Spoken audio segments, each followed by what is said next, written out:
So let me introduce myself. I have spent 40 years in other industries, only recently entered and started working in the fashion industry. My background is mostly solving efficiency and manufacturing problems in automotive and aerospace and electronics. And so about 5 years ago, Hexagon, which is our partner company, we got interested in what could we do with the technology that we have that we use for a number of other industries. How could we use that same technology and solve problems and in the fashion industry? And so we created a startup called Clothing Tech, and we're based in Austin, Texas, in the southern part of the United States. I want to talk today a little bit about automation, and we'll get to digital product creation. But first, I just want to talk generally about automation and kind of the current state of automation in the fashion industry is again, from an outsider's perspective. I have learned a lot in the last 4 years about garment construction and the processes, but I can't say that I'm an expert or I'm nearly as knowledgeable about as many of you. There's a great deal of automation actually in the industry, but it tends to be in the early stages of production. You know, when you talk about fabrics, fibers, converting raw materials into fibers, spinning fibers into threads, weaving threads into fabric, et cetera. Lots of automation, lots of big machines that do it all. There's not so much manual labor. It depends on the fabric and what it's coming from, but mostly it's automatic. Knitting, weaving, thread production, trims, buttons, all kinds of things, elastics, zippers, all produced in large quantities with a lot of automation, very little human interaction and touch. So far that's a good beginning for the industry, but then things kind of slow down a bit once we get past the basic production of the bill of materials that would go into a garment or a shoe. When it comes to apparel, so the design, the technical design, the pattern making, manufacturing remain largely manual. There are some automated steps in there, but overall, I think it takes a lot of people with experience and expertise to convert the intent of the product into the information that is needed to actually produce it and to create that product and bring it into market. So this is where things get a little bit challenging in terms of the automation. Partly it's because of the structure of the data. If you look at the data that we're using here, designs often begin as a sketch. Maybe they're in a computer in Illustrator or something like this.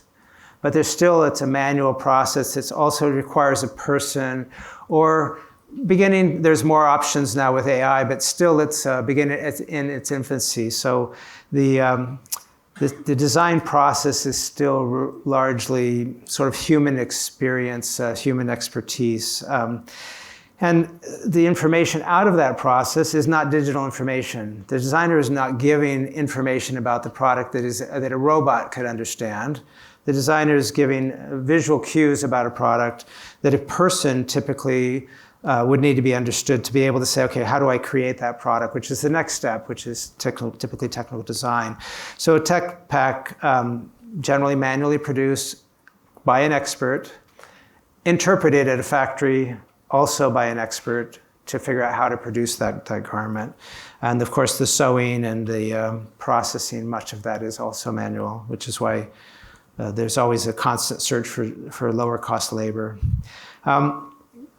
So what we've noticed coming, again, from an outsider's perspective, we noticed coming into the industry is that there are two areas where we see investment and focus. One is in modernizing production a little bit more automation, more cycle machines like button holder, button setters, collar, cuff creators, pocket placement, and sewing, and so forth.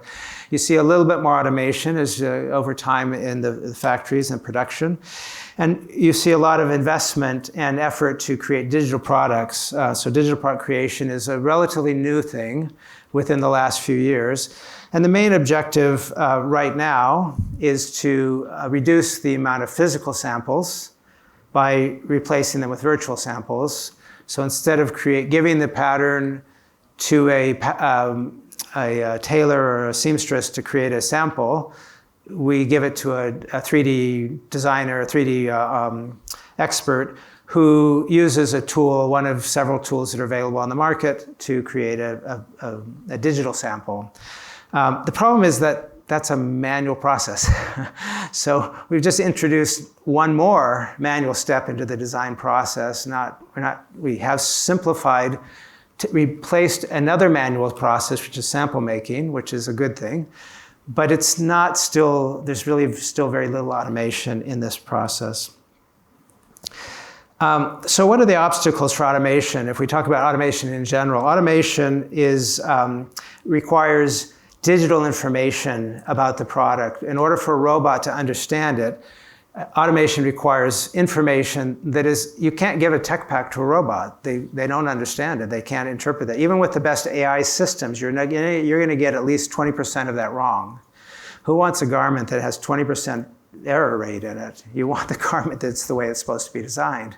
So you can't have 20% error. You have to have 100% understanding. You can't get that with the data that you have today. So product data is currently scattered between all of these different formats: sketches, tech packs, DXF files. PLM systems have, bill of materials and sometimes points of measure, and all these different things are spread out. And there's a lot of domain knowledge. For us, that was a little challenging because we're sort of mathematicians, computer programmers.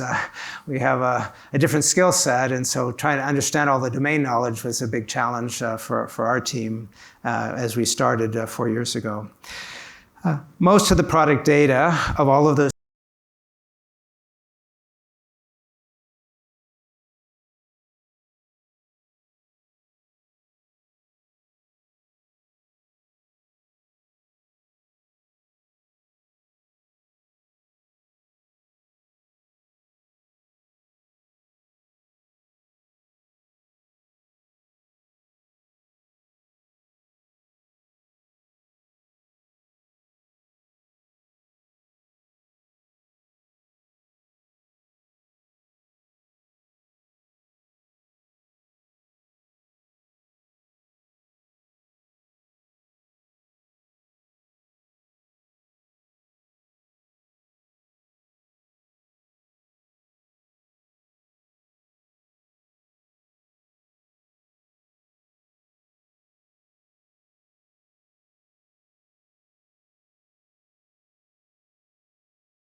other industry, you would call that a subassembly.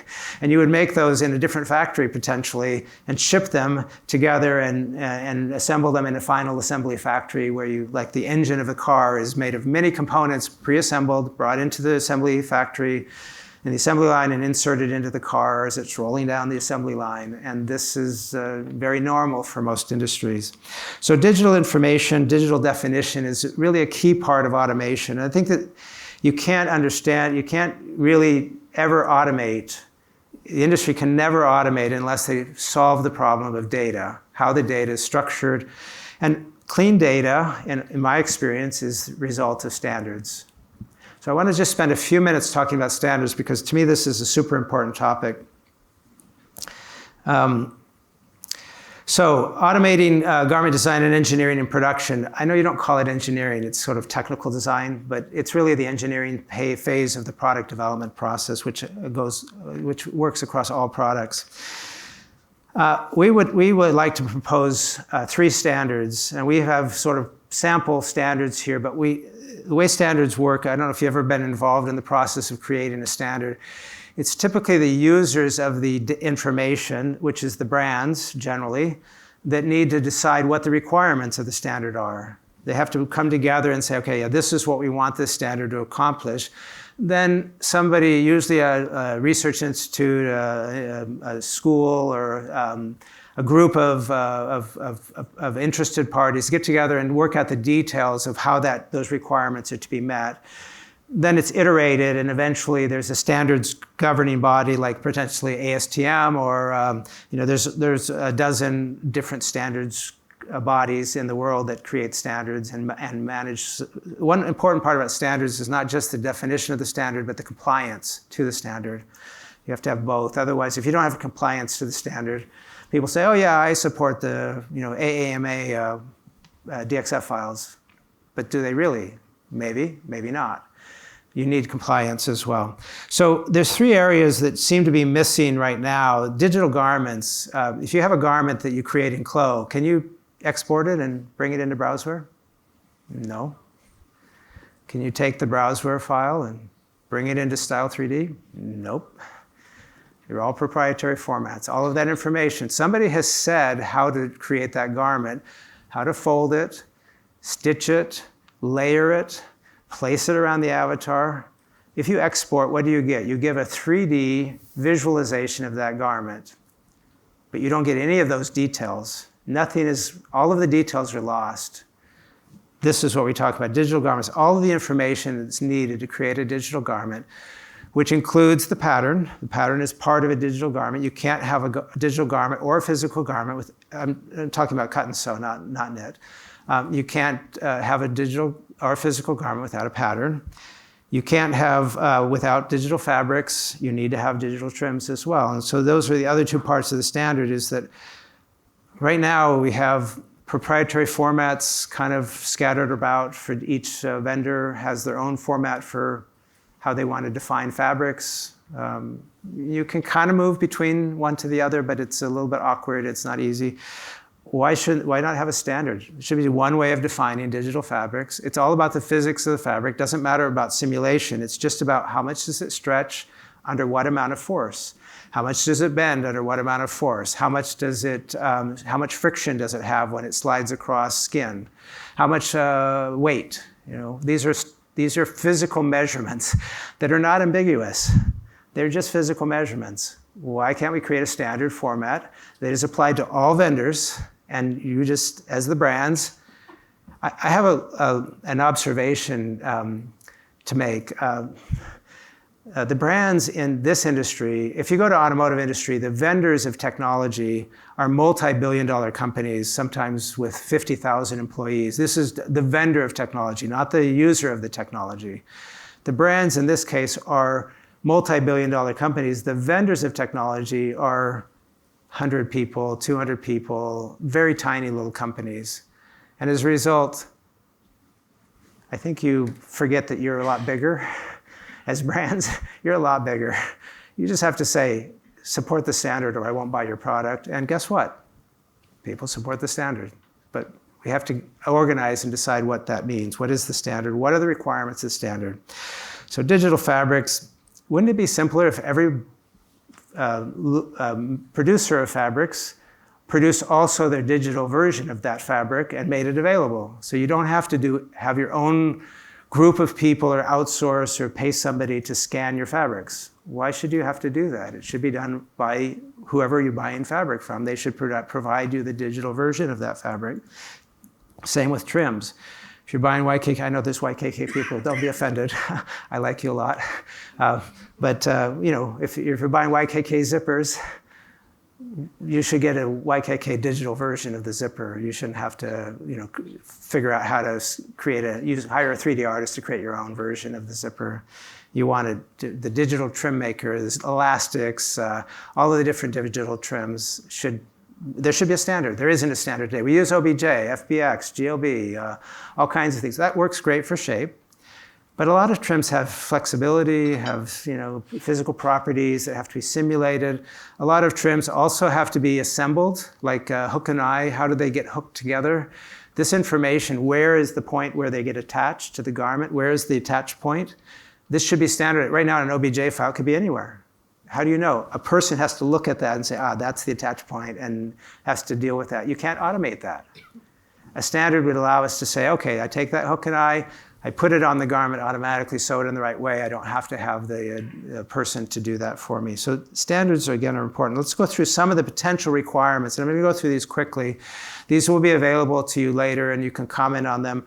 But I'm not going to go through every little comment. But the basic idea, there's why standards? Because they enable automation, which we've been talking about. You can't have automation, whether it's design automation and creating the designs faster and easier, or it's in a physical factory where you're creating the products. You need standards to enable automation. Interoperability, we talked about this, going from one vendor to the next. You have to kind of cobble together a set of tools that kind of work together, and you have to work with the vendors to make them fit, and they should be standards interfaces between them, which is much easier for everybody. And the single source of truth. Right now you have tech packs, you have digital. I guarantee if you go to any of your digital products, your digital version of the product, your pattern, the production pattern that's being produced at the factory, and your tech pack that is used to send to the factory are not going to be the same. There's going to be differences between the tech pack, because if you change the tech pack and update it, it doesn't update the 3D garment. If you change the 3D garment, it doesn't update the tech pack. If you change the pattern, it doesn't. Maybe if you're doing inside of the 3D software, but that's typically not your production pattern. That's typically the pattern used for visualization. It's a little bit different.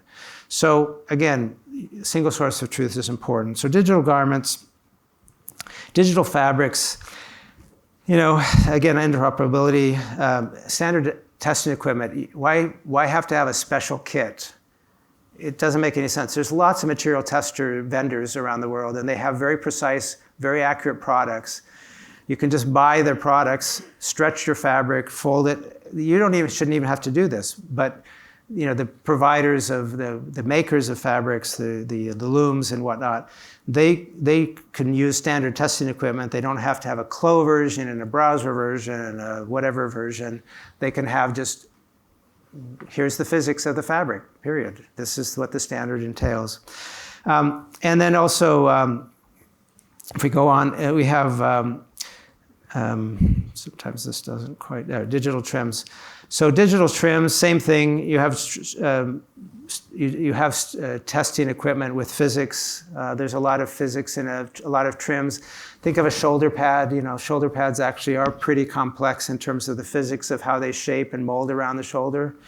You need standard testing equipment. You can't put one of those into a Clo test kit and say, okay, how's this shoulder pad work? It doesn't work. You have to use standard testing equipment. So standards become very helpful here. The textures, the trims, the physics, the attach points, the shapes, all of these. Yeah, why not use OBJ still? Fine. But there's more information than just the shape that is needed for effectively creating, especially when we're talking about automation. Now, why are we so passionate about this topic? Because really it's automation and clean data. The first is because We want to make things more efficient, and that allows you to do more and also to do it in a much shorter time span. And I'll show you what that means in a little bit here when it comes to digital product creation and product development. So we've been basically spending the last 4 years trying to clean the data. We've worked with some key early brands that have worked with us from the very beginning, and they send us tech packs and patterns, and guess what? All the patterns are a little bit different. They're all standard. I think these were mostly ASTM standard format with graded nests in them, but they're all a little bit different. They're not quite the same. So you have to clean all of that data to make it so you can consistently import that information and extract the actual information that you want, which is the pattern shapes. The second thing is then about the tech pack. Expert systems, again, we've trained expert systems to try to read the language of tech packs to be able to extract the information from them so we can automate the DPC process. And that is really what we started. Our first goal was to try to take the information that you have, which is patterns and tech packs generally, and convert them into 3D assets automatically. That was the first goal that we started with. So we've moved on a little bit towards that, is that we said, well, we want to be able to not just convert, because the process of design right now, it typically starts with sketch, then it goes to a technical designer who creates a tech pack, then a pattern maker generally is involved, and then 3D sample maker, right? And so all of these things take time and cost or slow down the process. So we said, why can't we design in 3D, directly in 3D?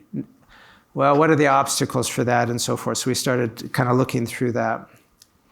Let me just to show you kind of how our approach to automating garment design. So this is DPC, fully automatic DPC. So we'll just show you a few garments that we've loaded out of many that we can convert. Just load let's see, I think that, there it goes, there. So we're just going to bring out an avatar. Again, these are standard OBJ type FBX avatars because there is no standard for avatars. But we load a DXF file. This is, we do have to tell our system what type of garment it is. The expert system works better if we know it's a pair of trousers, or if we know it's a shirt, blouse, or top. In this case, it's a pair of running shorts, but we've added automatically the waist band with the gathered elastic in there, and sewn the shorts around it. And you'll see a few others that we've done. Now, how is this done? Well, again, it's a lot of effort of cleaning data to try to get from the information you have, which is patterns and tech packs, to get the information needed to generate the digital product. Is it 100% accurate? No, but it's about 85% accurate. So there is sometimes a manual step where you have to tell it, oh, no, this is a front top and not a back. You have to, maybe it recognizes it incorrectly, and so we have to sometimes help it out a little bit with human intelligence. But again, it's still just a matter of telling us what it is, and then it automatically does the rest of the job from there. And so you can see different types of garments. This is a singlet rowing uniform for a company that makes uniforms for crew teams, and so forth. This process requires. So one of the advantages of automation, and you think, okay, well, this is much faster than what you're doing today, because today you typically have to place pieces around, and yes, some of the vendors talk about automation, but this is not. This is a level beyond what you'll see at any of the current 3D CAD solutions. You have to place the pieces, you have to sew them and say attach them, you have to create the finishes, and all of that is, for us, all of this is done automatically. I'm going to go ahead and continue on while it's, we'll go to the next one. I think I can skip out of this one, yeah. So then let's say now what? We have a design, we want to create a design from an existing design. So our contention is that most of the time when you're creating a new garment, you're creating a change, you're changing a style that already exists. It's not really a brand new style, it's a derivative style, it's an update or refresh.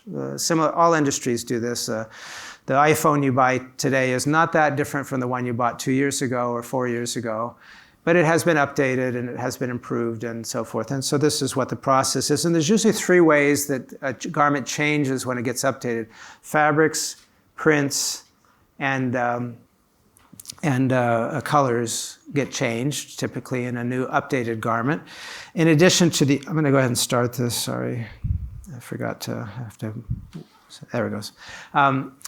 In addition, shape changes. So maybe it's a different silhouette, maybe it's a longer length garment now, or shorter, or maybe the finishes change is the third area. A lot of times finishes will be different from one to the next.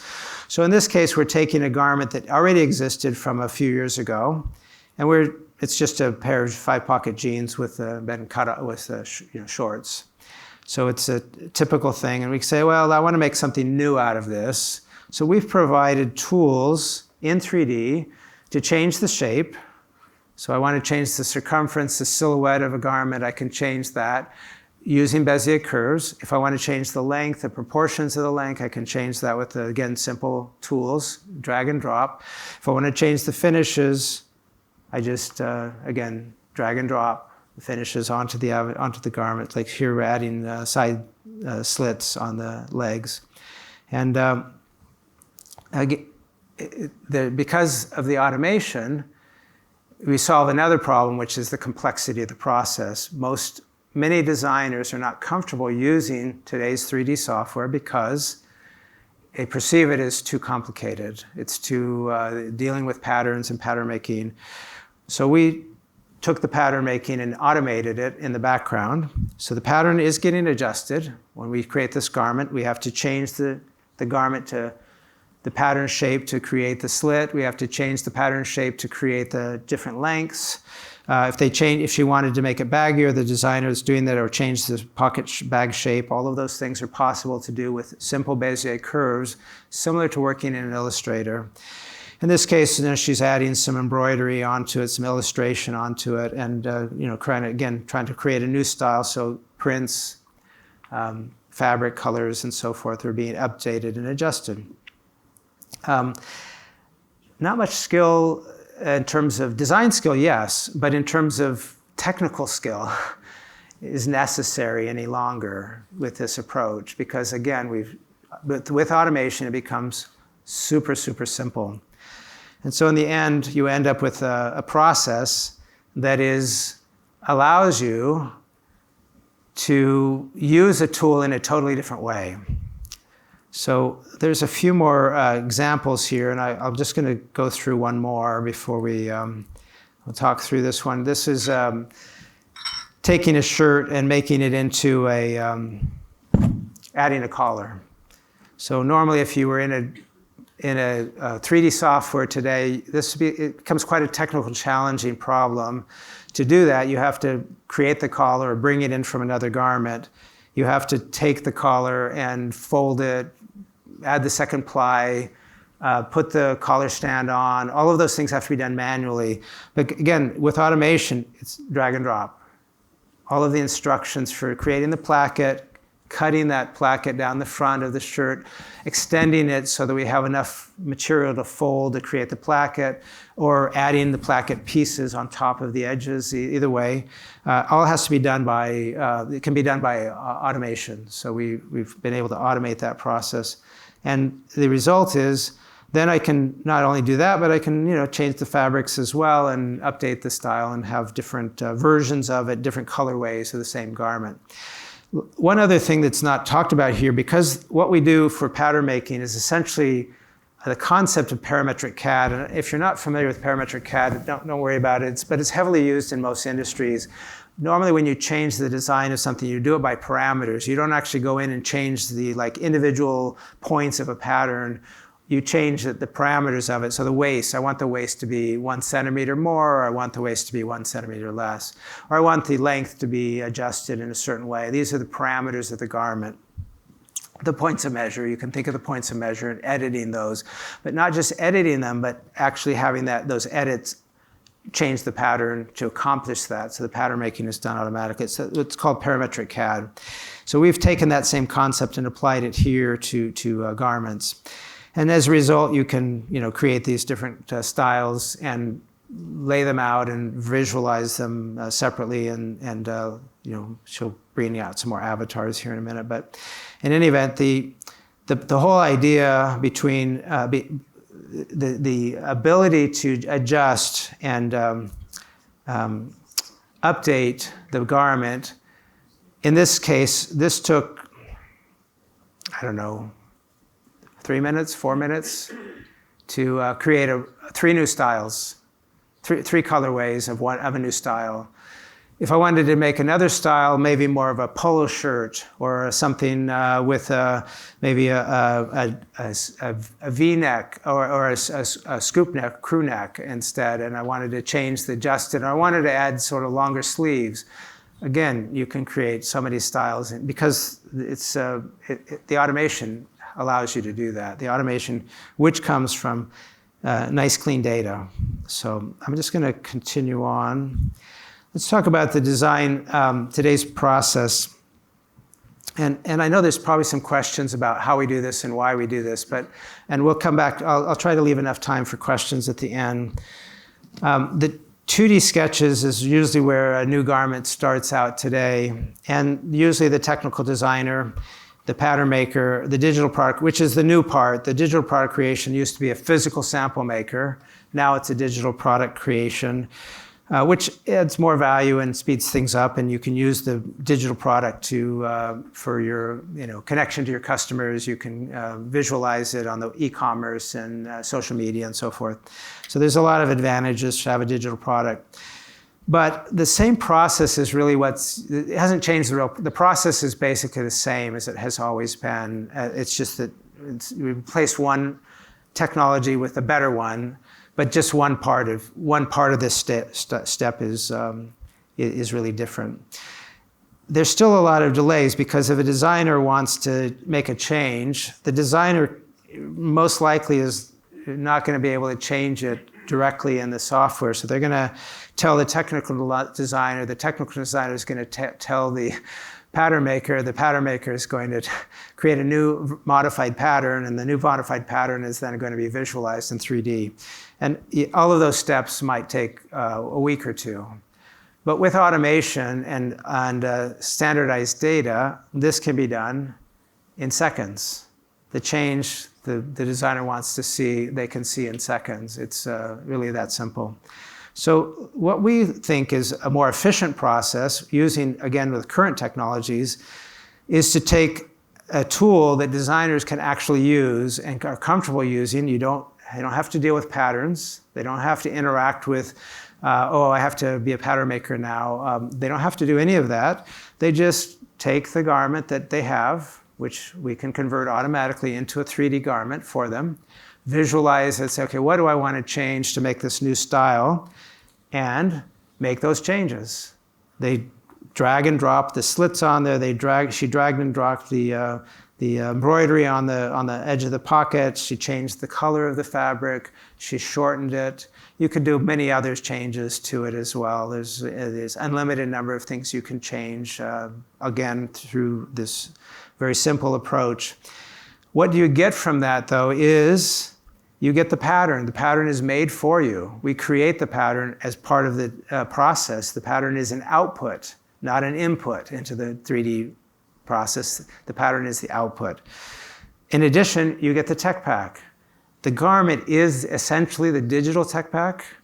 Everything about the garment is, in fact, the definition of the product. And we can convert that automatically into a physical file, not a physical file, a digital file, but a human readable file that can be sent to a factory so employees and people working in the factory know how to produce the garment and have instructions to do so. And from that, you get the, potentially product validation. But the difference here is that in one day, a designer can create 10 different new styles. It's really that easy. One day, they can create 10 new styles. And each of those styles comes with its pattern, with its tech pack, and with all of the information necessary to automate actual manufacturing. Because this is completely digital. The definition of the product is completely digital. It's not, the tech pack is just a human readable version of that information. It's not the information. The information is digital. We convert it into human readable. All right, let's just stop for questions now. I don't know if we can go on to the Slido here. Industry standards, this is a great point. So what we're doing now is trying to get interesting brands that are interested brands that are because right now it starts with the brands. It has to start with the brands. It can't start with the vendors. The vendors will get into a cat fight and argue about what's this and that and the other. Don't trust the vendors to create a standard that you like. The brands need to be involved in the process. If you want a good standard, the brands have to be involved because you're going to live with it. You're the ones going to live with it. So what we're doing now is gathering information about who's interested in participating in the process. And I've done this same kind of explanation in Milan. Had quite a few large brands and some small ones that were very interested in participating. If you're interested in participating, I think, Jane, I can't quite see you, the lights are bright. She's standing in the back of the room. Just have her scan your badge so we know that to contact you, keep you informed. You don't have to commit to it. It's just if you're interested in potentially participating in the process, just come to our booth or talk to Jane and we'll get you scanned and we can include you in the process as we connect the brands together and try to create an organization that will allow the brands themselves to, and there are some brands that are potentially hosting this and so forth. So let's go on to the next question. Let's see, standardization is desired from a product point of view, but is there a thin line between, differentiation? So, I don't actually think so, because part of the standardization is the, essentially the process of how you create the product. So let's take a side slit on a shirt. We've actually purchased a bunch of shirts to take them apart, figure out how all the different ways you can do it. And there's at least 10 different ways to create a side slit. How you fold it, how far you fold it, where the stitching is done. Is there a sort of a top stitch on the top to kind of close the slit so it doesn't come apart? All of those things could be different from one brand to the next. Once you create your own standard, you're creating it. The standard is not the fact that there's a slit on the side of the side seam of the top. The standard is the instructions that create the slit. It's the set of steps that you have to go through because you need those steps not only to produce the virtual garment, but the physical garment as well, if you're going to automate. So the standards there are the instructions. We have discovered that there's about 100 different instructions needed to create all of the different types of finishes that are used on the myriad of garments. You go into any store or high street or mall, et cetera. All right, so I don't think you'll see that there's a lack of differentiation. The designer's handling the elements such as curve cut lines, flares in the system. Yes, this is all done by Bezier curve tools. So you have a silhouette curve that you can choose what you want to flare it. You can change the curve of it. You have a control over how far the flare goes. This is all done using very simple UI cues, whether it's lengthening or changing the silhouette, or whether the silhouette is on the pant leg or the trouser leg or the arm sleeve, et cetera. All of those things can be adjusted essentially by opening shapes. You do all of this with Bezier curve tools, and you have complete control over that. The designer's adding complex detail construction like concealed placket or vent. So yes, the question is, so again, we don't create the finishes. You create the finishes with our tool set, which is all of these commands. You say, okay, take this piece of fabric, do this, cut a hole in it, put the pocket bag in, sew it this way, and all of those steps are done manually one time because it's reusable. And then the instructions are general. So yes, they can be, it'll generate the correct pattern because you're saying how to do it. You're telling us how to do it, essentially.